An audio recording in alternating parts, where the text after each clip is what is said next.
How's it going? Hey, how are you doing? Oh, just splendid. Another day in my snowy paradise of Oh yeah, you live. That's unfortunate. Sorry yeah, about that. it's all right. You get enough exposure over time, and then it's all good. Well, my father-in-law 40 years ago lived there for like 2 years, and he just perpetually bitches about no, even though it was 40 years ago, he still Yeah, usually the just transplants don't do so hot, but yeah, he was in mining, so he was a high voltage oof. electrician that worked in mining, Okay, and I'll, so I'll he give him that one. yeah, all he tells us stories about frozen engines and having to put heaters in your diesel and to Hmm. keep the engines from seizing, and you have to run them or they freeze anyways. Hey, I don't remember. I do remember we spoke, but I don't remember where we left off and what you wanted to kind of continue with. I mean, I suppose I could just ask for Robert's story generally because I'm Yeah, kind of so just introducing, this fascinated is my by it. friend Robert Ballin. He is a theologian and he is a former Catholic. He's, or I guess you would call lapsed Catholic. I mean, That they either call or. where you're not a Catholic I anymore. I understand the indelible marks are still there, we might And say. the way that I view it is he saw the light of truth Mm. as a younger man and embraced the restoration. So he can tell his own story. What exactly do you want to know? Um, I guess what did your early childhood and like the religious formation or like your family dynamics play out? Like, Uh, Born and bred in Ireland, traditional Roman Catholic background, Catholic school, all that jazz. Spent 5 years in the Roman Catholic seminary studying theology in related fields. So I know Catholic theology rather well. I think I'm doing the LDS apologist who's actually read Robert Bellarmine and the Council of Trent. yeah, I was gonna say, Also, if you know Trent Horn from Catholic Answers, he's oh, actually a of fan of a course. lot of my writing. He's Yeah, actually yeah, told me that. interesting. Okay, yeah, yeah. Yeah, so 8 years, that means that you would have been almost ordained then at that point. Oh, I wasn't studying for the priesthood. I was Okay, studying in interesting. seminary for like a degree. I was studying with seminarians.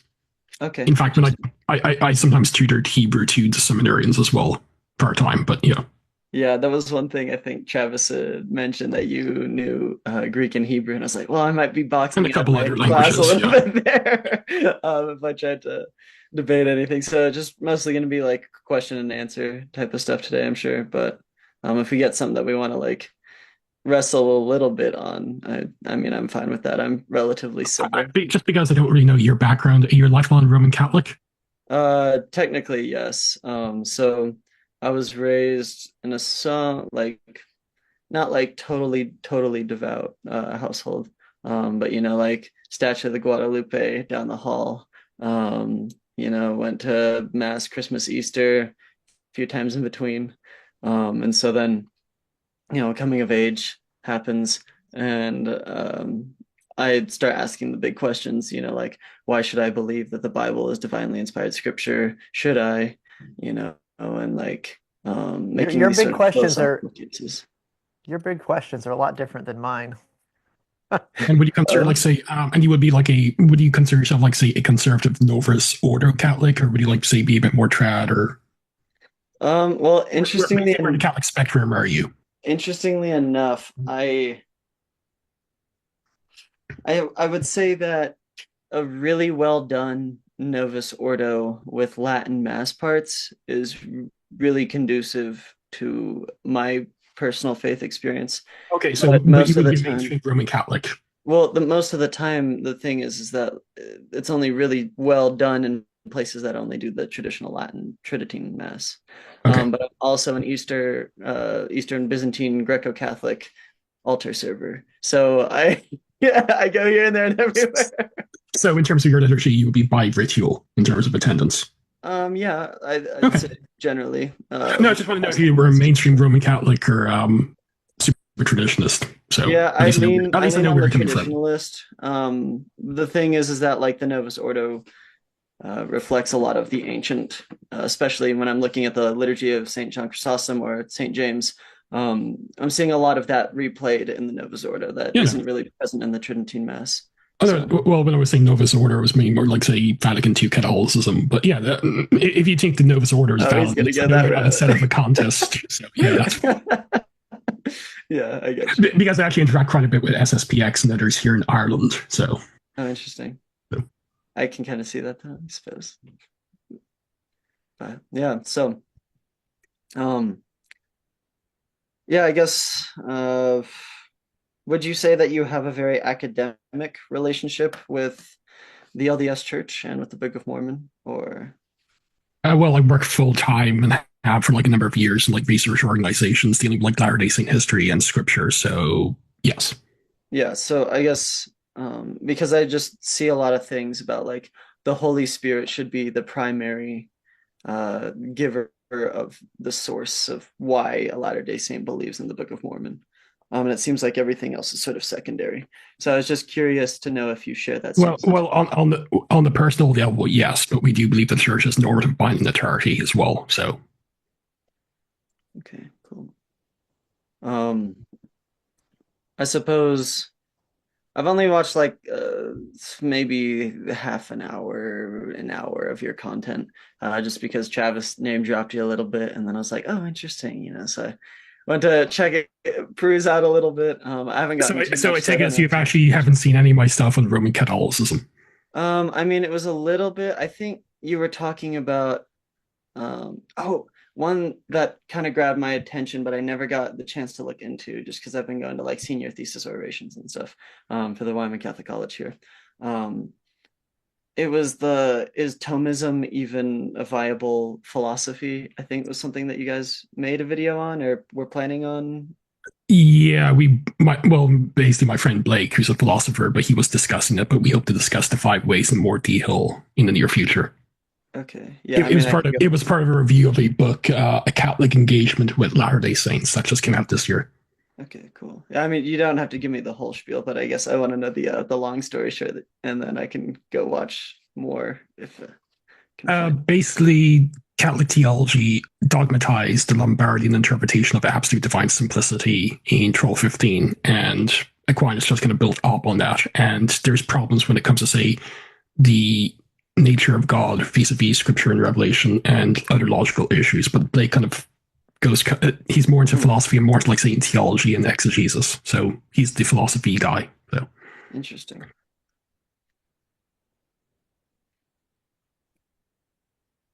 Let's see. I guess I can just try to pull some more stuff. Yeah, Blake, who was on there, his arguments would be more focused on philosophy. Mine would be focused on what I would like when it came to the Roman Catholic context, the historical and theological issues with Roman Catholic claims. So, yeah, I guess because then something for me, I suppose, to wrestle with that idea just a tiny bit, is that I feel contingency becomes a bigger issue in the Latter-day Saint paradigm than it does for the Catholic Orthodox, depending on who you ask, I suppose. But divine simplicity does seem to be a very mainstream view. Well, it's mainstream, but we would say that there's you basically would have to relegate a lot of scripture as mere anthropomorphisms and other topics as well, like the overwhelming body of evidence that the biblical authors do not believe in creation out of 9. Divine simplicity necessitates that. And the very fact that God, using the historical grammatical method of exegesis, and even some Catholics have conceded this, you basically would have to say the biblical authors may have believed God did change his mind, or he had contingent foreknowledge. But we do know, in light of, say, the Church's authoritative teaching, Thomism, ADS, from Fourth Lateran, that takes the precedent, and that's the interpretive lens through which we read it. And I would say that's anachronistic. And examples of Catholics who are willing to concede that point would be Robert Sungenis, and who does believe God has contingent foreknowledge, and also Matthew Maynard, who's done a lot of translation of Garrigou Lagrange's work. He basically conceded the point when he was debating Sungenis on Reason and Theology a few years ago. So I guess on the anthropomorphizing it, I guess then how do you all deal with like the psalmic structures of saying, like, we shall fly under his wing and stuff like that? Because that's not historical narrative, that's poetical text. I see. Okay. One, I'm sure you would agree with me, and this is not a smart aleck comment. Right. You approach text in terms of its literary genre.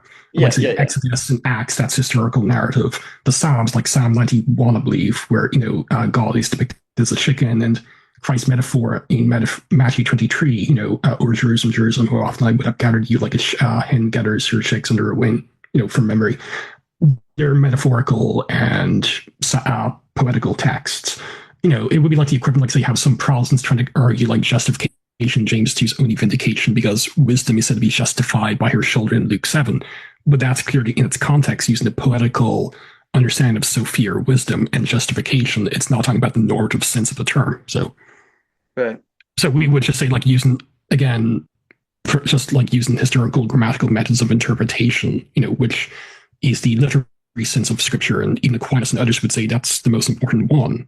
Analogical and other interpretations are important, but they're not as important as, say, the literal interpretation of scripture. We would just say, like, that's how you should drive most of your theology when you're approaching like things canonically.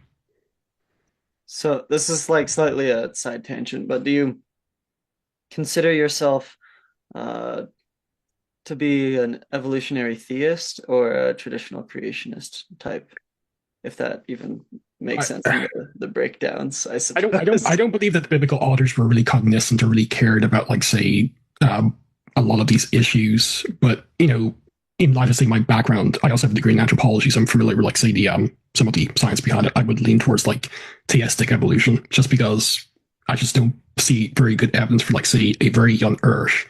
There's genetic evidence and stuff like that, but I just don't believe the biblical authors cared or had this in view. So I'm not like concordist, where, like, you're going to try to, like, reinterpret Genesis in, like, say, modern science. I think Genesis is a temple text, and that's how it should be interpreted. I think it's anachronistic to read, like, say, younger creationism or theistic evolution into those narratives. So that's where I would fall in the purview. So then I guess it seems, I don't know. This is sort of what about yourself, just out of curiosity, seeing that you raised the issue? Yeah, I mean, more of a theistic evolutionist, just because it seems like the fathers are rather halfway one way or another. Like, you'll see Augustine basically say that to describe the event of creation transpiring in 6 literal days is to actually undermine the value that it's giving the reader, right? Saying how the things are structured and how they're ordered. Yeah, sure. And then there's like early, even rabbinical commentary, because the issue is that we don't get anything before the time of Christ that's written down besides just the Tanakh. And so even then, after the fact, they seem to say, well, yeah, this is just imagery. And so Genesis 1 through 11, by all accounts and all marks, critical scholarship or otherwise, seems to be, at least from what I've seen, and of course I am not fluent in Hebrew, but seems to be definitely not a literal interpretation. Now, some of the fathers, like Irenaeus, I think, take as an assumption that it's literal, or he'll just describe it, but he's not talking directly about, like, oh yeah, you have to take this literally. He's just sort of like, well, when you see in these passages. It does seem, though, like Irenaeus did think the Earth was about 10,000 years old. And I know, like, some people try to massage that, but I don't think they're being honest.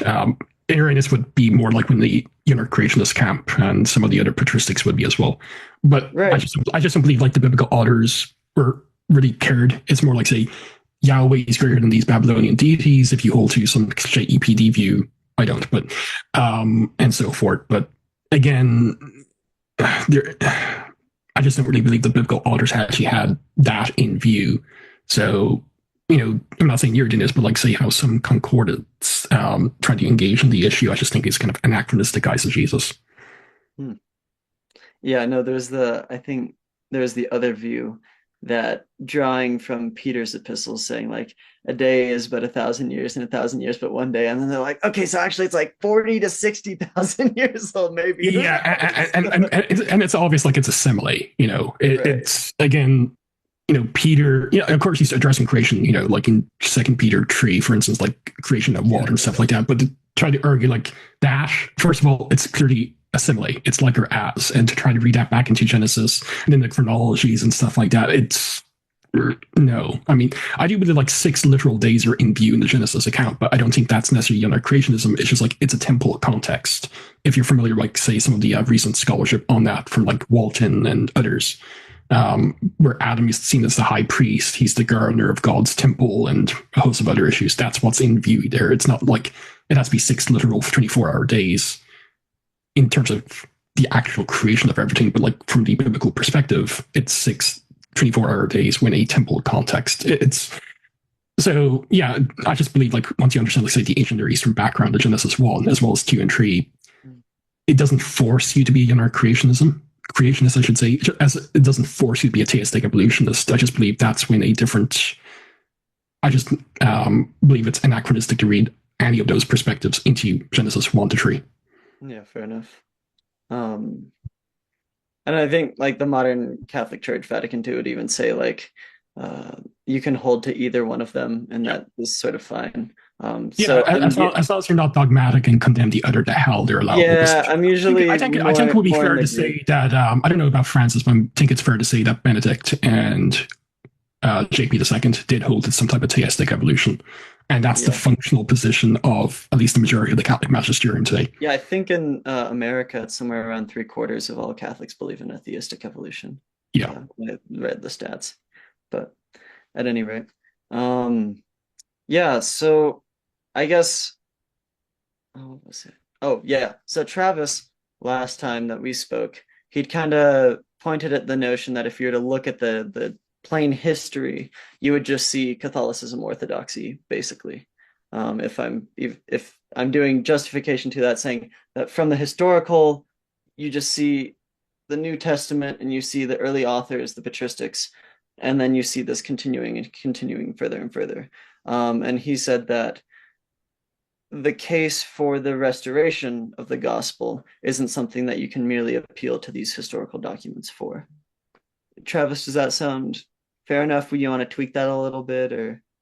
I'm not exactly sure what you're saying, so I don't know if I understood what you're explaining. Okay. I don't recall what I said, so I don't know what you're explaining. No, you're fine. If you're suggesting that Orthodoxy and Roman Catholicism are historically verified by a survey of the patristics and the writers post-biblical, no.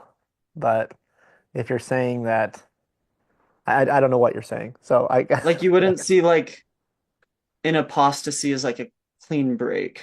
Like you wouldn't see. You wouldn't be able to say it happened at 406 CE is when the apostasy happened.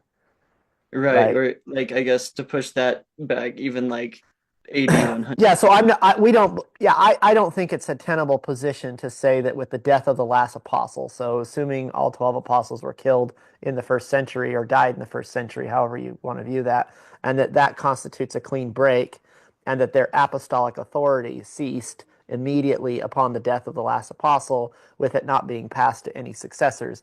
I don't think that's a tenable position. No, I don't think that you can just maintain that. And so my position is that what you see is you see basically a taking power and vesting it in the bishops, who then are authorized to determine Scripture and then also interpret Scripture in light of an emphasis on tradition in order to support their interpretations that are not found explicitly identified in the biblical text. So any doctrine or idea that they want to accept as orthodox that's not explicitly identified, they can do so through a tradition or something like that. Yeah. But no, would I say that the church fathers were apostates? I wouldn't, and they lacked authority to baptize and things like that. No, I don't think I would maintain that position.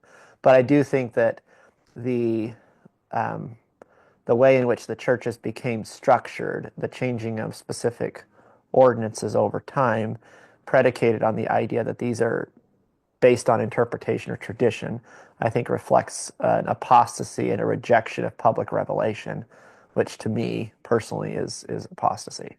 And would you use ordinances there in the LDS term or in the Catholic? You would call them sacraments. We would call them Okay. ordinances. Yeah. Okay. I just want to make sure. So I guess, Robert, what's your take on that same idea? Because I hear a lot of times like the missionaries will say like, the death of the last apostle and Yeah, and I don't think that's a tenable rub it in position. there. Yeah, a lot of like LDS narratives vis-a-vis the apostasy and even church history as a whole. It's usually taken from like 19th century Protestant works, like Schaff and others. So it's kind of reflective of that. Now, how I approach things is much different than like most other LDS. Like, whenever I discuss things with a Catholic, in this case, it's kind of fortuitous because you're a Roman Catholic. I usually just like try to use their standards to show like even by their standards, an apostasy had to happen. And I'll tell you how like Catholicism teaches that the deposit of faith stopped being added to with the death of last apostle. That's Vatican I, for instance, and other sources. That all the dogmas of the Catholic Church are in the deposit of faith, even if they were not scientifically proclaimed at that time, like the masses of propitiatory sacrifice, the Immaculate Conception of Mary, icon veneration, the various other Marian and Christological doctrines. The only allowable development of doctrine is what's called the not evolution of dogma, that's a condemned proposition, but there has to be a natural development, and it usually just means like appropriation of terminology and appreciation of the doctrine itself and its relationship to others. Pascendi Domine Gregis, paragraphs 26 to 28, for instance, kind of states this as the, like, say, the Council of Trent, that states all the dogmas and doctrines in the tradition of the church have been passed down by a continuous succession from the apostles down to the present era. And we do know that there are certain dogmas that Rome has dogmatically proclaimed as being part of this deposit of faith that were not apostolic at all, like the Immaculate Conception of Mary, the Masses propitiatory sacrifice, and the Immaculate Conception. So one has to be inconsistent in their Catholicism to actually teach otherwise. So that's how I usually approach it. And I usually, probably because I'm actually familiar with, say, the ecumenical councils and other aspects as well, I kind of argue differently than most other LDS. So. Right. Yeah. I mean, that's for sure. When I'd seen, a touch of your work, I was like, wow. And I just gotta say, yeah, and that's the issue is most Latter-day Saints are not going to be familiar with, most of what you guys just have had discussions about, the way you reference things and just know what you're talking about. Latter-day Saints are not familiar enough with Protestant or even especially Catholic. So Catholic doctrine and dogma is very systematized. Protestants have some very simplistic core beliefs that are easy to kind of grab onto. Yeah, it's easy to kind of, okay, we have the solas, and those are pretty simplistic to understand from a superficial level, certainly, and they're theologically dense, but obviously they're simple to understand. But Catholicism is much more developed because it's had centuries to develop a bunch of these different ideas. And so, so they'll say, death of the last apostle, because it's a simple way of doing it. But certainly, as Robert indicated, it's this idea of changes that occur in the centuries following that are. Yeah, and also like the 19th century, there was like the idea, like, say, church history is this kind of a lineal thing, and it's like there's a very clean break. You can say, like, say, this is when this denomination was found.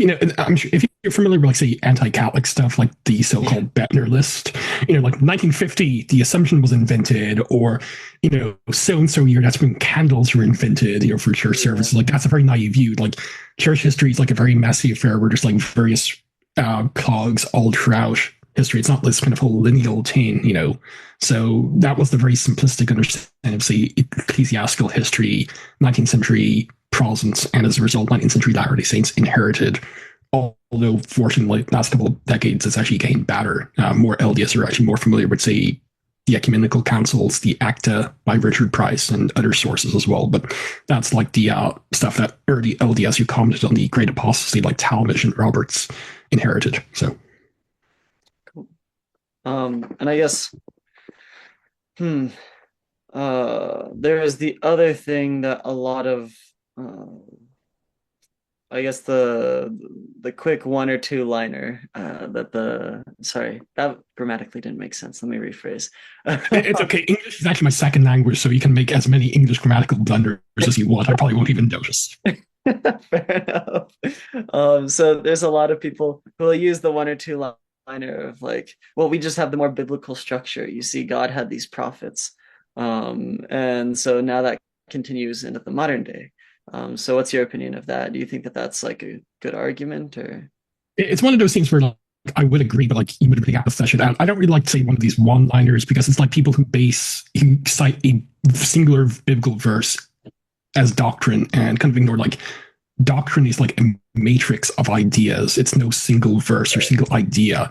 I mean, like, you know, as a devout Roman Catholic, you would believe in, like, say, the Vatican I understanding the papacy, but even you would recognize, I'm sure, like, Peter more than just Matthew 16:18. Yeah, exactly. There's more to it. Like, yes, Peter is the rock, but there has to be more to it. Like, say, universal jurisdiction and the importance of the episcopacy of bishop. You know, and you would say, like, well, that's in the biblical data, at least implicitly, and it's there as well in the patristic understanding of the sensus fideium and so forth. You know, but it's a matrix. You know, it's not like, say, one gotcha kill shot, if you will. And that's kind of my perspective as well. It's like, yes, but you have to do more digging. That's why I don't like these kind of zingers, you know, one way or another, because you could. So I'm not a fan of like that kind of very superficial analysis. I mean, it's popular because like people, especially in our generation, you know, in our time, like it's the ADHD TikTok generation. You have to get it done in 10 seconds. If not, it's too long. Yeah. You've probably seen this, like, you know, and it's unfortunate, like it's a cancer that like I've known it, I've been it, I've experienced it, I've heard it awfully parroted to me multiple times, dozens of times. Yeah, you know, you probably get it from Protestants. You probably also heard it from your fellow Roman Catholics as well. You know, it's like really silly terms, like, you know, you know, like you don't believe in outside of the church there is no salvation, and then I'm like talking about exactly. It's like that. No, like Ex-Ecclesia and Nihil Salus is a very good one, because like that is true from a Catholic perspective, but you have to dig a bit more. Like, what about baptism with desire? What about baptism blood? What about, like, say, invincible ignorance? You know, which itself is not salvific. You know, it's not. But at the same time, like, how far can you actually hope? You know, and stuff like that. And there's a host of other issues as well. Like even crazy set of Vacantis would agree with. Like, there's most say this, anyone would agree. There's some type of baptism of blood, baptism with desire. You can be still a member of the Catholic Church without like explicitly knowing you are, like, because of shared baptism and its self-efficacy, if you have the proper form and matter and so forth. You know, even like Eames, you know, Ex-Ecclesia themselves from the Catholic perspective, you know, you have to do a bit more digging. So like, yeah, that kind of quick. It's like outside the church, there's no salvation. Even from a traditional Catholic perspective, it's like, yes, but yeah, like. Well, I think Augustine and John Chrysostom are like the big pioneers in that idea, particularly too. So it's like, dude, if you think that this is like some 20th century thing, well, you got. And by the way, I don't think that's a 20th century thing. Like the issue is like, I guess like one, and like the Vatican II one understanding like organic development, you know, and that's the issue. But the idea, like, say, you don't have to be a full-fledged member of the Catholic Church and be saved. That's true. But there's other criteria as well. There has to be like some type of invincible ignorance. There has to be like, you know, various other circumstances as well, you know. But yeah, but it's just like to transpose that in the Catholic perspective. It's like, yeah, you can do sinners, and, you know, it's like they can be correct, but at the same time, you really have to do more digging, and especially from like an outsider's perspective, looking in from all perspectives, you have to do a bit more than just like do these kind of sinners, if you will. Right. Because like from a Catholic perspective, we say like, yeah, but like public revelation ceased, you know, that's a dogma, and, you know, the apostleship was transposed in some way to the episcopacy, you know, and, you know, without the need for uppercase A apostles, you know, after the death of last apostle, you know, and that's what apostolic succession is in the modern era and so forth. So it's like, yeah, so yeah, and I think I'm just not a fan of these leaders.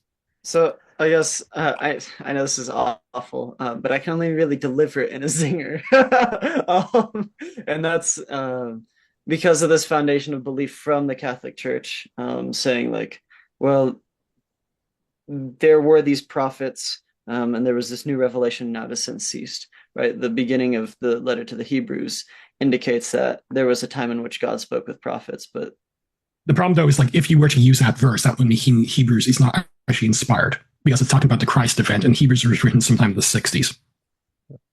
What Hebrews 1-2 speaking about is like how the Christ event is the most important event in salvation history, but it can't be saying like public revelation has ceased, because it's speaking about like, say, how Christ has come. And so trying to absolutize that verse would mean that Hebrews is not actually theopneustos or divinely inspired. It's just like a historical narrative, similar to say the Didache or 1 Clement or the other works as well, like Shepherd of Hermas. Oh, interesting. So you group it in differently than yeah, I never understand the appeal to Hebrews 1 for that purpose. I don't. Yeah, really, Hebrews 1 is not talking about, like, say, the cessation. I don't read the verse that way. I've never have, and so I've often not understood how it is read that way. It doesn't even seem to me to even support that idea, but it's often proposed that way. But see, as you guys are saying, using kind of zinger type ideas is that I think a lot of Latter-day Saints will say you lack structure, for example, because you don't have 12 apostles, and we do. Again, that's neglecting to understand that Joseph Smith was engaged in a restoration, and that includes restoring biblical ideas that are found all the way back through to creation. And so he wasn't just restoring the New Testament church. He was restoring all truths from the beginning of God interaction with the first man. So I think that's often overlooked when they make those kinds of arguments. That's an important clarification, even a little bit. I mean, because like for today, for example, we have temple worship. Christians for thousands of years haven't had temples, and yet one of the things that was restored was proper and appropriate temple worship, symbolism found in temples. And so we have cultic worship that we now engage in that's consistent with a biblical model of a temple and certain sacraments that are performed within a temple, as you would say. But so yeah, it's a superficial argument to just say your structure doesn't match our structure or something like that. Just as I think it would be, to argue that, we have apostolic succession from Peter to the current pope, so we win. It's just those are just those require a lot more digging. Oh, shoot. I just lost it. Oh, yeah. So I guess Hebrew. We were talking about Hebrews. I don't get that verse that way. So okay. Well, I guess okay. And not to engage in say picking Catholic against Catholic, but like many other Catholics would say, like Hebrews 1 is, and even Jude 3 cannot be used as sufficient biblical evidence of the cessation of public revelation. Also, like if you read Ignatius and the author of First Clements, they seem to believe that they were inspired at times when they were writing their epistles. Like Ignatius claimed he was divinely inspired to know only things a prophet would know in his epistle to the Philadelphians 7:1-2, for instance. He actually uses the same language other external authors would use to describe, like, say, Paul's inspiration and so forth. So but all Hebrews is saying in its context, and you can even believe public revelation ceased at the end of the 1st century and still hold this perspective, that the Christ event was the most important event in salvation history. But it's not saying like God no longer speaks through prophets and so forth, because even during the biblical times, like in Acts of the Apostles and so forth, they were apostles and prophets still operating and receiving revelation. What did you say it was for the Philadelphians again? Oh, Ignatius to the Philadelphians 7:1b-2.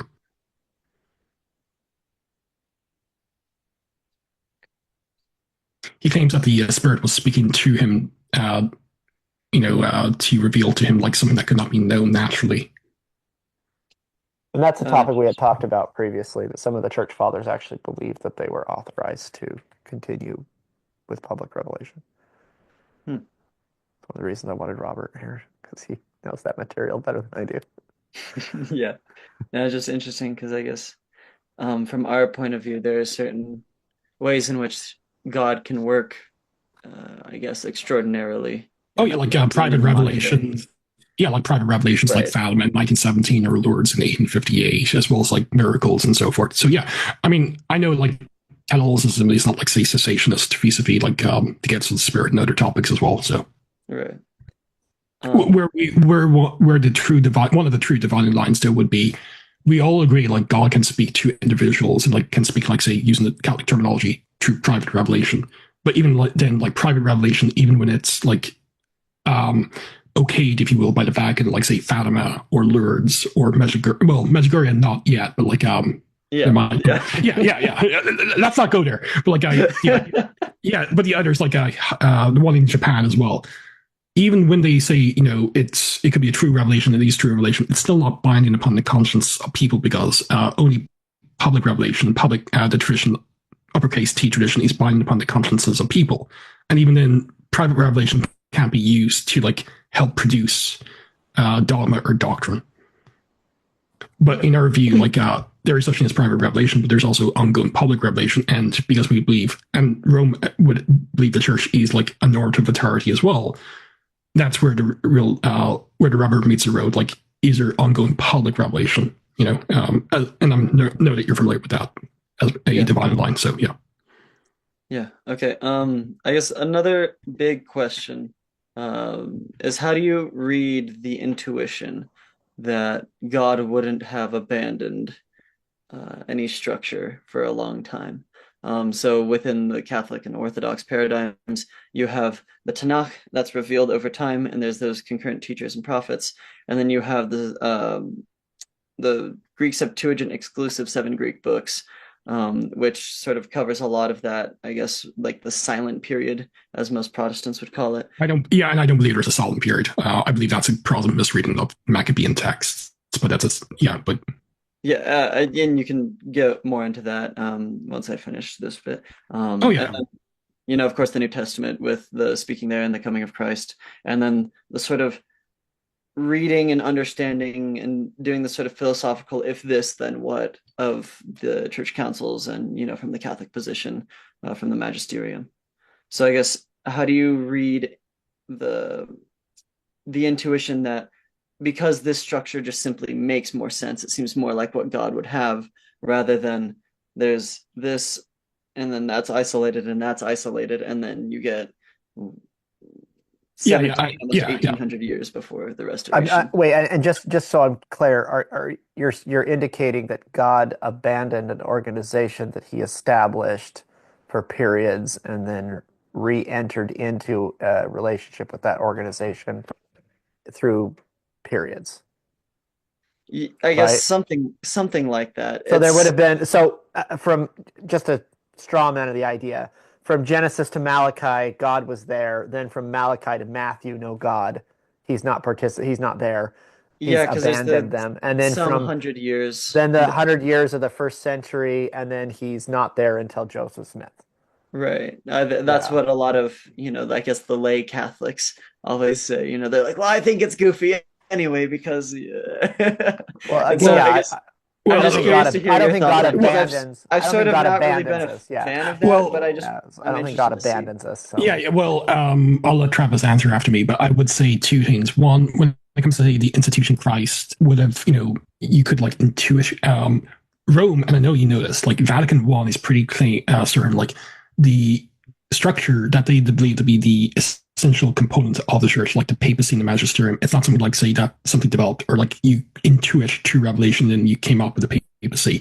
It's part of the deposit of faith. The Bishop of Rome singularly has universal jurisdiction. When he meets certain criteria, he can speak ex cathedra. There's also the indefectibility of the church as understood in Vatican I and other councils. So it's not say something one intuits, from a Catholic perspective. And I'm sure I'm not as well versed in Eastern Orthodox ecclesiology, but I'm guessing they would argue very similarly as well with their structure as well.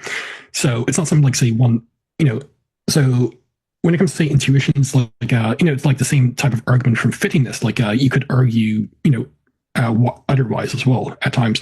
And secondly, it kind of assumes what's in question, namely that these, in terms of the substance of the so-called early church, the opening few centuries, is substantially identical, numerically to either the Roman Catholic or Eastern Orthodox Church, depending on the questioner, and in this case, the Roman Catholic. And I would argue, even from by the standards of Roman Catholicism, the early church, in terms of its doctrine and its practice, did not believe in things that Rome has elevated to the position of a dogma. Not simply they did not have the terminology, but they did not actually have the concepts of certain beliefs that have been elevated to either a doctrine or a dogma. And, I could give examples say the Immaculate Conception of Mary or icon veneration and a host of other issues as well. So I would just say you could appeal to intuition, and you could appeal to say certain things like that, say fittingness and so forth. But I would just say, and this is where I depart from say some LDS, I just I don't believe in biblical proof texting for apostasy or restoration. I usually just use the common standards we have and kind of show the inconsistency there. I would just say, like, once you study like patristic history and patristic scholarship, even from Catholics, there are problems with the Roman Catholic understanding of what has to be there for Roman claims to be true, and ergo, you would have to argue some type of apostasy, which is inconsistent with the Roman Catholic understanding of the indefectibility of the Church since Pentecost. Interesting. I guess what would be your main contentions there? Like in terms of, say, beliefs, that I don't believe to be apostolic, that Rome claims to be apostolic, or yeah, I guess like what do you do? The Immaculate Conception. No one believed in the early church that Mary was sinless. You do believe that you do have like early Christians believing that she was the new Eve, but they did not believe that she was created in the original righteousness of Eve, only that she undid Eve's yes to Satan. Like you even have like, say, early Christians like Irenaeus imputing sin to Mary in Against Heresies, where he also makes the Mary Eve parallel. You have also other people who say the only person who had no sin at all, even when they mentioned Mary, like Justin Martyr, it's Jesus. So you have an argument from Solons, but in this case, it's a meaningful argument from Solons if they believe this was an apostolic tradition. You have a host of other things as well that just don't make sense if the Immaculate Conception, in terms of its substance, was passed down, as Trent would say about all apostolic tradition, by a continuous succession throughout the ages. And yet, Pius IX, Ineffabilis Deus, elevated to the position of a dogma. And it's a primary object of infallibility. And as you know, if it's a primary object of infallibility, that's Rome is claiming the substance goes back to the apostles. The only allowable development, unless first you want to be a modernist, and claim evolution of dogma, would be terminology and understanding and appreciation of the doctrine developed throughout the ages, But at the same time, there's no unnatural development of the doctrine. It's always been there in terms of its substance. Well, I think it's really weird when you get into this particular conversation, because I think it does take a lot of research that I've done, admittedly partially. But it seems to be that like there's a exegetical case to be made, like with the description of her as the kecharitomene. Oh, right? The perfect passive participle of character. Right. And so there's stuff like that, and then there's like, well, actually, no, maybe the Syrian is very explicit about it, even though that's like 4th century. Ephraim believed Mary became all holy at the Annunciation. He actually believes she was saved in a normative way, that she was actually a sinner who appropriated the salvific graces of baptism at the Annunciation. If you want, I'll actually send you a recent article I wrote on the topic of Mary as the new Eve, if you want. That would be cool. Yeah, I'll actually share it in the notes. But when it comes to kecharitomene, sorry, Travis, if your eyes are going to glaze over here, that's the perfect passive participle form of charιτō. And it has the root word charis. And usually, like, say, I'm not imputing this to you, but like some Catholics will claim, like, this means that Mary was in a state of original justice, like Eve, since at least sometime before Gabriel appeared, because of its verbal form. And they try to argue this might be, at least implicitly and not explicitly, Mary was sinless, and you can go back and argue Immaculate Conception. The problem is, like, the very form of that perfect passive participle appears in Greek literature. I've actually done a lot of study in this, and I'll happily share my notes on this if you want. It appears, for instance, in Sirach 18:17. It also appears in Symmachus. He's a version of the Book of Psalms to describe a favorable person, but there's no Immaculate Conception or personal sinlessness there. And it also appears in John Chrysostom, who wrote in Greek. He's Fragments on Proverbs, chapter 25, and to describe like someone who has been like a favorable man, and a few other texts as well, like the Acts of Philip 48, that uses the perfect passive participle form of that as well. And there's a few other texts, like I once came across a Greek text that describes the author of the Gospel of Matthew being, as a child, kecharitomενος, which is the masculine form, basically, of that. And even, like, say, the earliest Christian interpreters who did have a very high view of Mary, like Origen. I know he was a heretic, but he had actually a very high view of Mary. Like, he believed she was a perpetual virgin. He doesn't actually understand that to be sinlessness.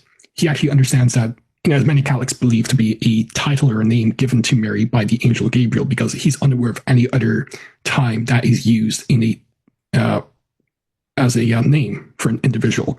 But even in these homilies in Luke where he makes that statement, he also claims that Christ had to die for Mary's sin of doubt at the foot of the cross. And that's in these homilies on Luke 17, I believe. So trying to read like kecharitomenon as like evidence, whether implicit or explicit, I just think it's a huge stretch. And also like the root word grace, charis, is actually in charιτō.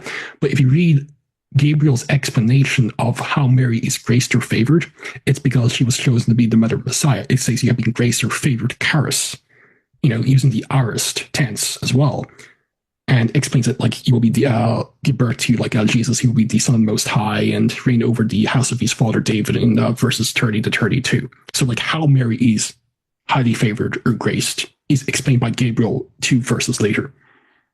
I see. Interesting.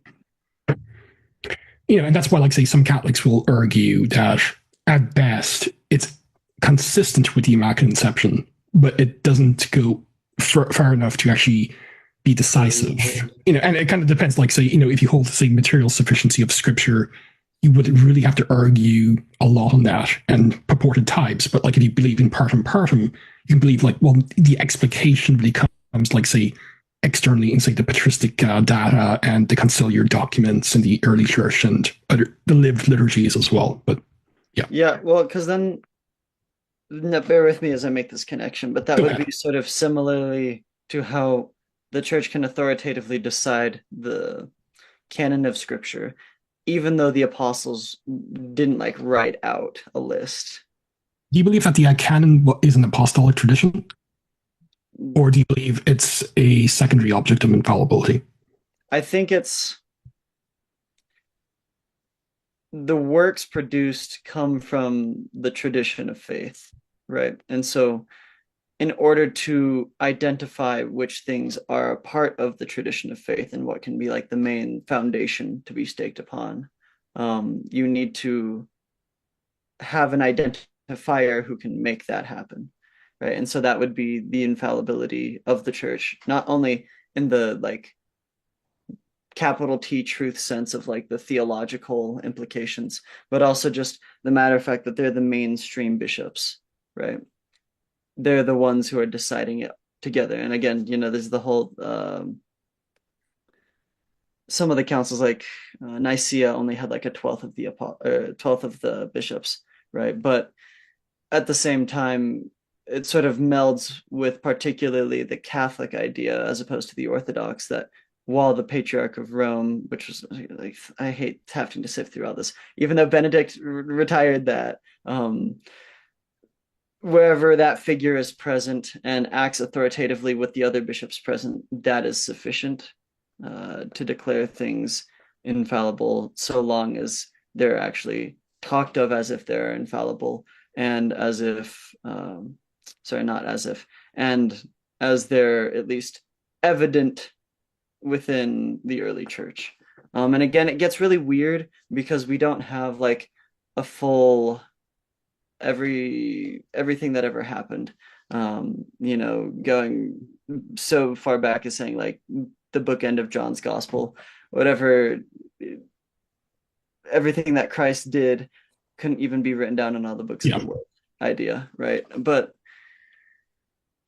then I guess I'm more in the favor of saying that what we have in the Bible is what we've collected of the things that have happened. It's not to say that like God intended there to be exactly this, right? Exactly this amount. I know that sounds kind of weird. No, well, not really, because so I should ask this: would you agree? And again, I'm not trying to pick Catholic against Catholic, but like because there's some Catholics like Gary Michaud who's done a lot of work on the canon, the Deuterocanon, and others like Breen and Sungenis, that at Trent in Florence as well, it only made a statement about what books that were being debated, which ones were canonical, but it's actually a theoretical possibility other books could be added to the canon in the future. Like, say, if there's a reunification with the Eastern Orthodox and some Eastern Orthodox accepts, say, Third Maccabees, it's a possibility, even if it's remote. Say, other books like Three Maccabees, for instance, could actually be added to the official Catholic canon.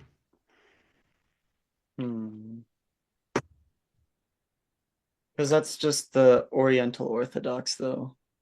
Well, yeah, but like in their books, they argue like Trent did not actually settle the question, like say the extent of the canon, only the books that were being debated at the time, and making a statement. And even some have argued that they passed over in silence the status of some other books as well, like the Esdras issue at Trent. I mean, I don't feel as if that could work. I guess I don't know. Okay, that's fine. I'm not going to press you, but would it be fair to say like your position is the Catholic Church, of course, did not make the canon in the sense like say it actively cleared this book is inspired, but it passively recognized which books were inspired at say Florence and or Trent, and its declaration is a binding declaration based on the infallibility and indefectibility of the Church. The first half is, I think I agree with the second half, but the first half is a little touchy because it's to say that there doesn't exist anything talking about, I guess, the indefectibility of these other works or the origin of them, right? Like the primary issue, I believe, with the Didache was that they simply didn't know who'd authored it. They knew it had been someone sort of around St. Matthew's circles, but because they weren't sure of the level of teaching that was being given with in any degree, right? Hebrews, we have this, well, maybe it's St. Paul, but even back in the patristics, everyone's like, well, we're not sure, but it's totally Orthodox, lowercase o, so it works. Yeah. Right? The Didache was sort of like a historical insight, and they were like, weighing. Yeah, but that recognition did not make it inspired. Like God inspired a book, and in your view, the believing community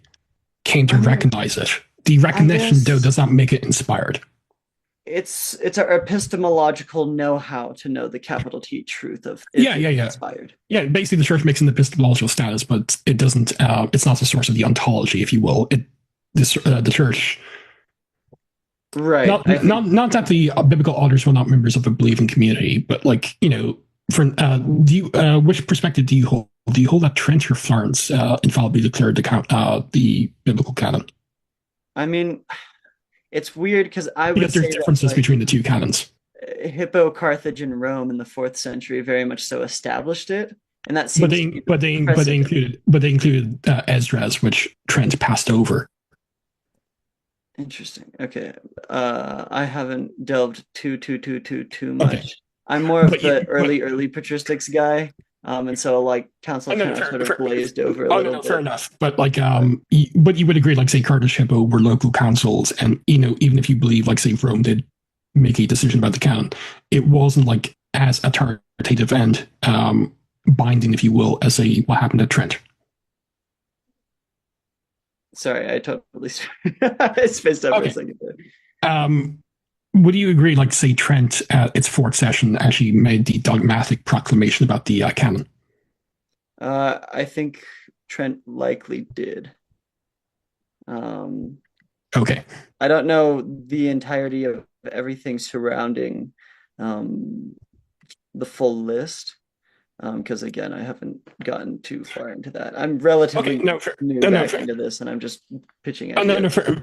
Fair enough. If that's the case, I won't press you. But like, it's session 4 of Trent, April 1546. You're going to look at the Acta, and so forth. But no, that's fine. But I would just say, like, what you said about the canon, even from a Catholic perspective, it's a bit different because, like, the Immaculate Conception, the substance in the Immaculate Conception goes back to the Apostolic era. The belief is, like, even if it's not explained in the Bible, it would be, like, say, part of the deposits of faith. And according to, like, say, Vatican I, the Council of Trent, and other authoritative Catholic sources, especially Pius X, because he was huge into, like, arguing against the evolution of dogma. Right. All the dogmas, and beliefs, that are part and parcel of the deposit of faith was there in the 1st century. It's only up to the Church, like, say, to scientifically define and appreciate the doctrines and dogmas, and to pass them on through continuous succession, and that's the verbiage of the Council of Trent when it comes to, like, the tradition and scripture in the Church. It's not like, say, there's like a 500-year gap where no one knew about, like, say, certain things that were dogmas. Even in seed form, it was passed on faithfully. And because of its status, it's what's called a primary object infallibility. And yet I would just say like there's centuries of solids about this, and it's not simply like say Aquinas had questions about it. It's like it's more substantial than that. It's like the earliest patristics, even those who had a very high view of Mary, like you have like you mentioned Ephraim, like he believed that she was the mother of God. He believed that she was a perpetual virgin. He believed that she was Panagia, all holy from the Annunciation onwards, even paralleling, like, say, her personal holiness with that of Christ in the Nisibene hymns. Even then, he imputes personal sin to Mary before the Annunciation and believes that she was saved in the normative way through appropriating the grace of baptism and a host of other issues as well. And we're not talking about like insignificant individuals like Irenaeus, Justin, Ephraim, Chrysostom, and others. Were very important patristic commentators on the East and West throughout the centuries. So, I would just say that there's a problem, and there's others, but I don't want to like gish gobble, but like because I've done a lot of work in Mariology, it's a topic I actually like discussing, even like in non-polemical contexts. It's not simply like the bash on the Romanists. It's an important theological topic, but right. I just believe, and if you kind of go through the article, like I even like document this from original sources, it's just not there. Now, one could appeal to say typology and so forth, but like even then Aquinas would say you have to typology and arguments from fittingness, like it's more like a cherry on top. You have to prove the doctrine from like say the ordinary means of faith, like the tradition, the ecumenical councils, and the scriptures. You can't prove a doctrine through typology or fittingness merely. Right. Interesting. That's just some stuff to chew on. No, that's fine. I mean, convene with all the kids. No, that's fine. All right, what do we think of this? No, that's fine. Like, I'm not going to press. Like, if you need, like, so if you need like time to like think about something, that's fine. I'm not going to press you. Yeah. No. Cool. I guess to press in a little bit on you back. And again, this is me just asking questions. But how do you think of the Pearl of Great Price and the matter of fact that Joseph seemed to have actually believed that he was translating it, not receiving a sort of divine inspiration solely? Well, I'm guessing you're talking about the Book of Abraham specifically, not the Pearl of Great Price, right. But I believe it's a false dichotomy. It's both. Yeah. He believed he was translating, but it was through a divine means because he did not believe he himself actually knew Egyptian. Yeah, so the argument always is that Joseph Smith specifically was translating, but if you actually look at the Joseph Smith corpus of material and the way in which he is using the term translated, and the fact that he understands he does not know Greek, he does not know Hebrew, he doesn't know Egyptian, he doesn't know whatever the language is that appears on the gold plates, he is not believing that he's performing an academic translation of these documents. He is relying on, quote, the gift and power of God. So his use of translation is actually more interpreted in the church, especially through scholars that study this material, as a transmission. He is transmitting the text into English. He has no idea whether or not what appears on a papyrus or on the gold plates is exactly a word-for-word transmission of what he is portraying. But he would probably have believed that, certainly. Well, couldn't he not believe that he didn't know these languages, yet believe that he was receiving a divine charism, I guess, to use a term. So he would have believed, he would have believed that what he's receiving from God is what's on the page, certainly. That's the point. So then how do you feel about But he wouldn't have known that. So you're saying he would have still taken it from the page, though? No. So he did not know Egyptian, right? Right. So there was a recent video done by, what's his name? Cameron Bertuzzi. Yeah, so Cameron Bertuzzi. He did a terrible job of regurgitating a bunch of, for lack of a better word, a bunch of shitty arguments that have been made against the Pearl of Great Price for literally decades. And like a moron, rather than actually responding to the scholarship on the issues, he went and Googled a bunch of garbage and reiterated what the Tanners have been saying for 50 years. because he's not an actual scholar of anything. He's just a YouTube performer. But Right. anyways, the point being is that he represented the materials as this is an actual translation, using translation as Joseph Smith is affirming that he basically knows Egyptian. Well, anybody who knows anything about the material knows Joseph Smith is not claiming to have understood Egyptian characters, other than the ability to transmit into English something through the gift and power of God. In fact, if you watch Cameron Bertuzzi's video, I don't know if you've watched it, but if you go back and you actually watch it, it's funny because at the beginning of the video, he identifies himself as Joseph Smith is claiming to translate, quote, in the same manner he did the Book of Mormon. So the manner in which Joseph Smith claimed to have transmitted the Book of Mormon was through the gift and power of God. He is not claiming he understood or could decipher the characters. Now, that doesn't stop Joseph Smith from attempting an academic or scholarly understanding of the text, which he did. There's evidences that he did try to do that. But what we have from the journals that Cameron identified as being from Joseph Smith, they're not Joseph Smith. He's not writing those. What they are is it looks like they're an attempt by W.W. Phelps and others to reverse engineer. Basically, Joseph Smith produced this, and we're going to take this English and try to interpret it to match these characters. It's not Joseph Smith doing the other way around. And that's what current scholarship on those materials is pretty clearly demonstrating. Just not to derail this, but like if you're interested in like Book of Abraham stuff, one of my best friends, Stephen Smoot, and a few others, including one of my co-workers who actually has a PhD in Egyptology, they contributed like a series of essays on the Book of Abraham that kind of goes into like detail about this. But yeah, I mean, Latter-day Saints have been banging this drum for decades, and we've done a lot of. In fact, Stephen Smoot's a mutual friend of ours. He is done very, very deep dives into every aspect. I mean, they go into the words, the names, and the parallels with. In fact, Jacob Hansen, a friend of ours, also did a response video to Cameron's. But the point being is, Joseph Smith does not believe. Joseph Smith does not believe that he is able to translate in the way that we do from Greek into English or from Hebrew into English languages. He doesn't believe he can do that. In fact, when he lost the ability to translate, it's demonstrated in the Book of Mormon when there was a loss of the initial 116 or whatever pages. When those were lost, he lost the ability to translate and could not translate for a season. That right there is a historical indicator that he clearly had no ability to do anything with any characters or any ancient languages absent the ability that he had received from God as a divine investiture of power. Okay. So the fact that they think that we found these couple of scraps of papyrus and they're obviously what he got it from and that kind of stuff.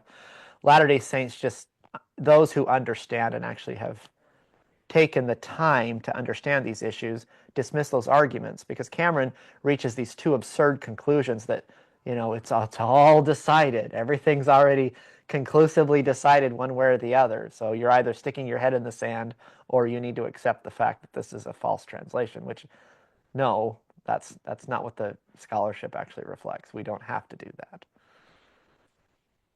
Interesting. So then like for the same things, like, because I've heard of bits of like the Joseph Smith translation mimicking the same, I guess, wording and mistranslations that scholars would say the King James Bible did of the originals.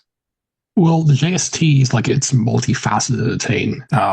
In some cases, it's Joseph Smith with his King James, armed with like say modern revelation, expanding upon the biblical text, like his vision that is section 76, him adding telestial to 1 Corinthians 15. Sometimes like him just like making sense in a 19th century English perspective of some obscure biblical verses in King James English. And sometimes like some of it seems like, say, the Melchizedek material or the Book of Moses stuff that's canonized in the Prograde Price being received through revelation. So there's like the JST is like a hodgepodge, for lack of a better term, of various things that are going on. Now, I don't buy it, but there's a perspective like at times he was influenced through some means by Adam Clarke, who was a known biblical commentator, and that kind of is reflective in some of the variations in the JST as well. So, and sometimes like it seems to be like Joseph was working on the JST, but he kind of realized he was in error and he did a 180. For instance, he was going through, like, say, a lot of the biblical texts that speak about a plurality of gods, and he kept changing it to like God singular until he kind of realized, like, no, there's something in this plurality of gods thing after all. And this was when he was starting Hebrew as well, realizing, like, say, the nuances of Elohim. And there's a host of other things as well. Like, it's one of the more complex things because you have this kind of naive view. It's a pure text of restoration, or it's purely pilfering from the Adam Clarke commentary and stuff like that. But there seems to be like a you would have to work on it, like, say, on the text by text, variant by variant basis to like sift what's going on when it comes to the entire JST project. Like about 2 years ago, I actually went through like the handwritten scans of the handwritten texts of the Old and New Testament manuscripts, and it's a really complex beast one he's dealing with. Yeah, I mean, I can imagine. Well, LDS scholarship is actually quite robust, and I think that one of the mistakes that critics make is that they oversimplify a lot of the issues, and what they do, and by doing so, they ignore the volume of material. So, for example, they'll say there are King James errors in the Book of Mormon. Okay, let's grant that. That means that he copied a King James version of the Bible. Let's say that he did that, and then he copied it into a Book of Mormon for some section that's being reflecting exactly what is identified in the King James version. Okay, that's fine. Except that in a lot of these passages, especially in the Isaiah passages, there are changes. There are alterations that are made. With respect to the Sermon on the Mount, for example, in 3rd Nephi, there are changes. There's modifications that are made to the text. So not only is he copying things apparently, but he's also making modifications to the text for specific theological purposes within that specific context.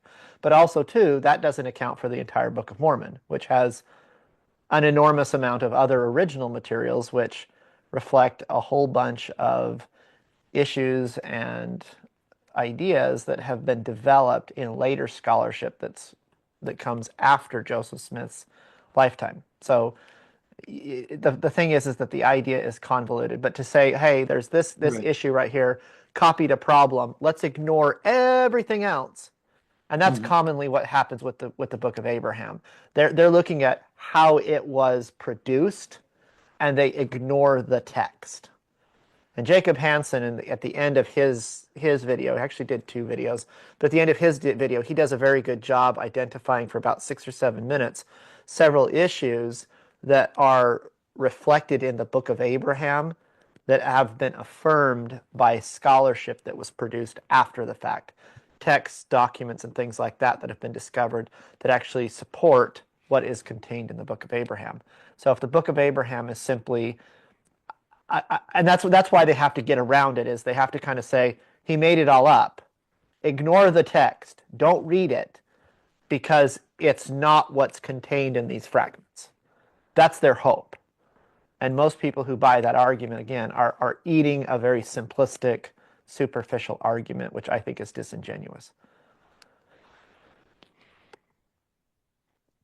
If you're going to be honest and you're going to be sincere, you have to do more of a deep dive and actually evaluate the actual text and the scholarship surrounding it. Right.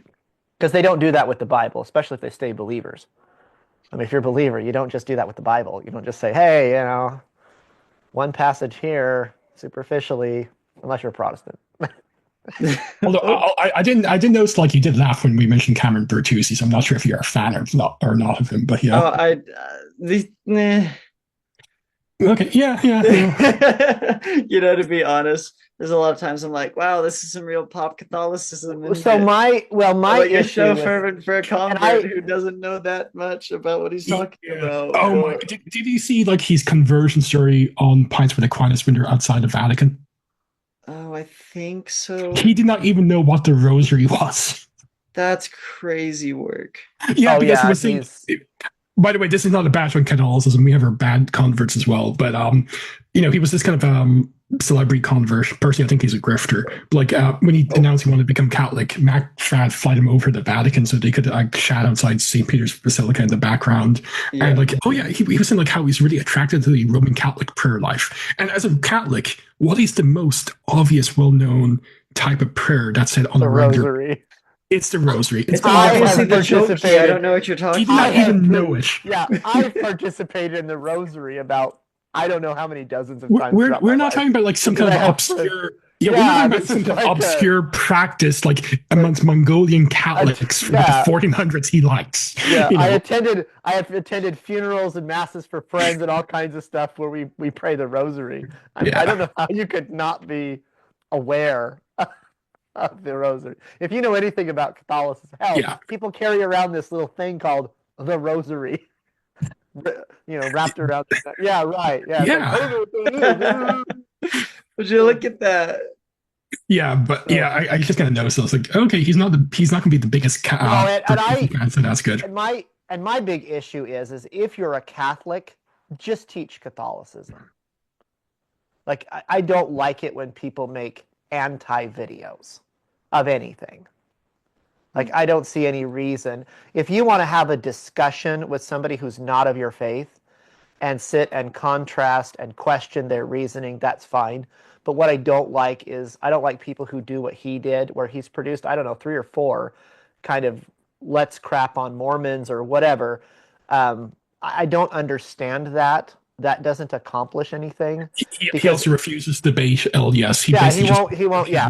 In fact, he offers up somebody else as a proxy to debate for him, which shows that he probably doesn't know what he's talking about or doesn't have the confidence in what he's saying to do it. But it's not just him. Lots of people do this kind of crap. I don't like it with Latter-day Saints do it either. I don't like when Latter-day Saints go and they crap on somebody else's theology. It's not necessary.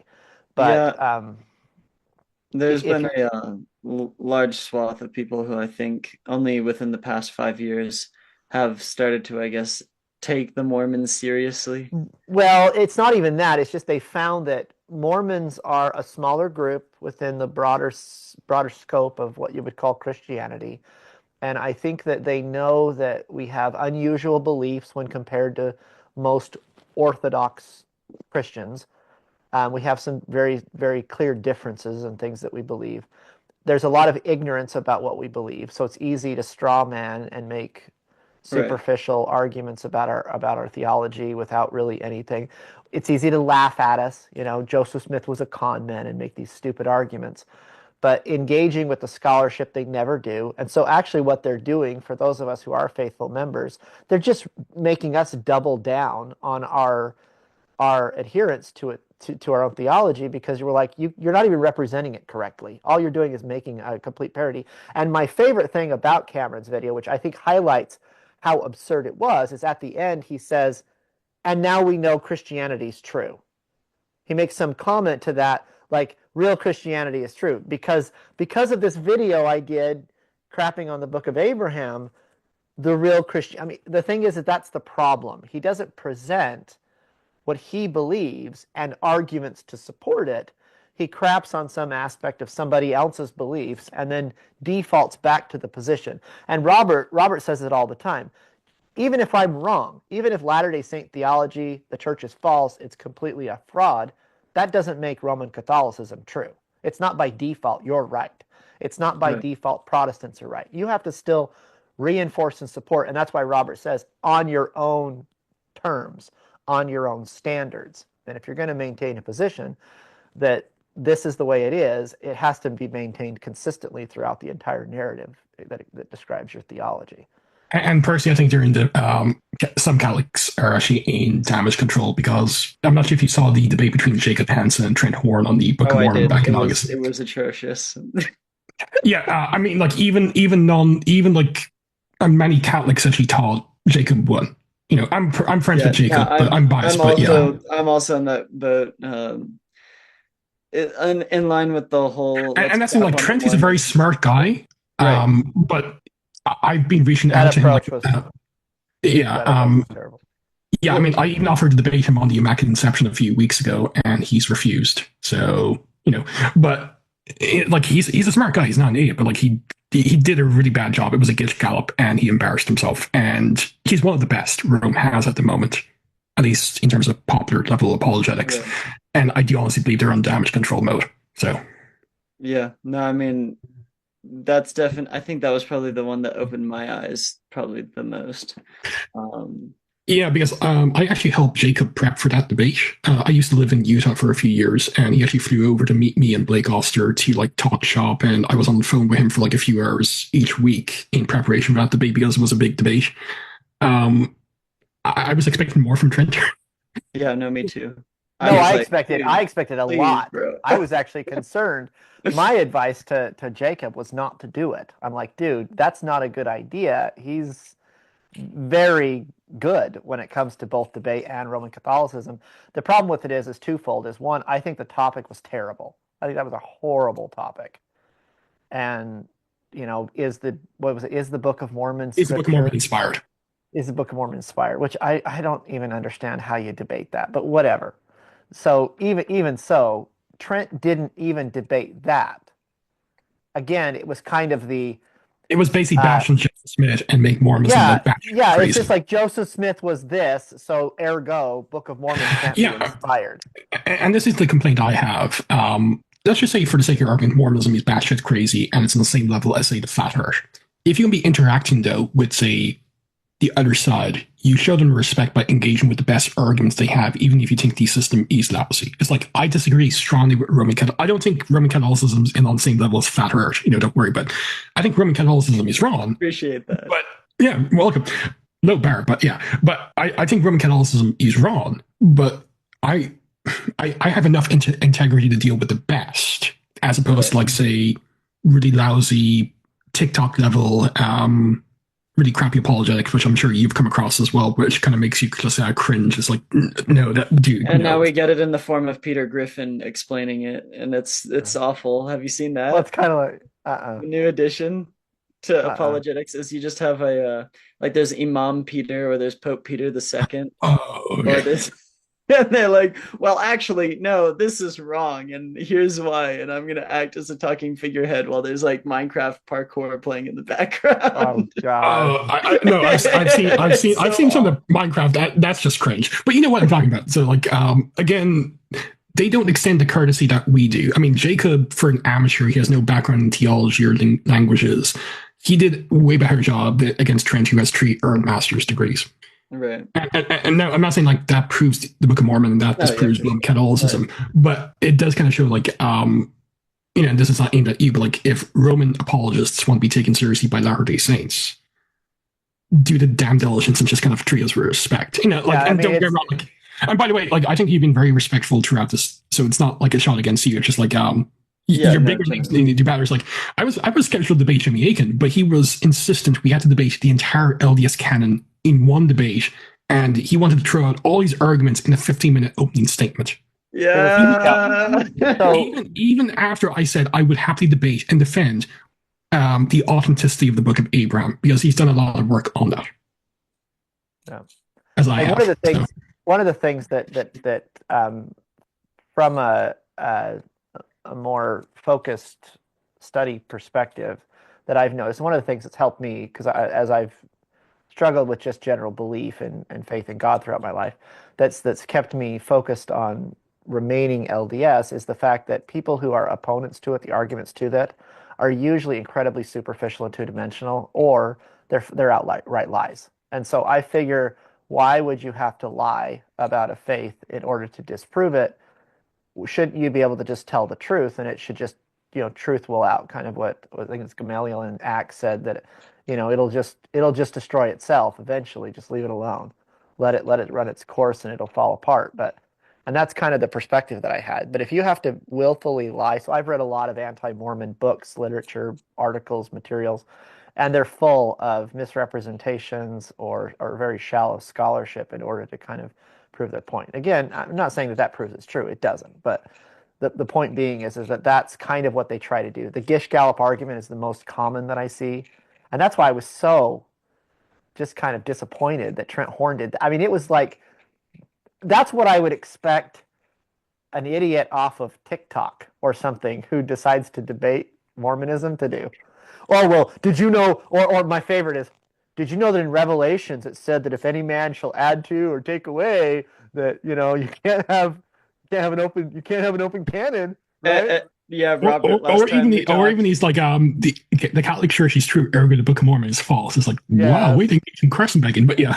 Well, Yeah, I that was the okay. worst argument. Two things. Last time we talked about the Revelation thing, and I was like, dude, I throw this bone to you guys every single time I talk with the Protestants, right? They're like, Yeah. well, they don't understand. I'm like, well, technically speaking, they're right. So he's the brakes on that one. You might notice, like, funny enough, that's sometimes a text that's actually used against Catholics as well.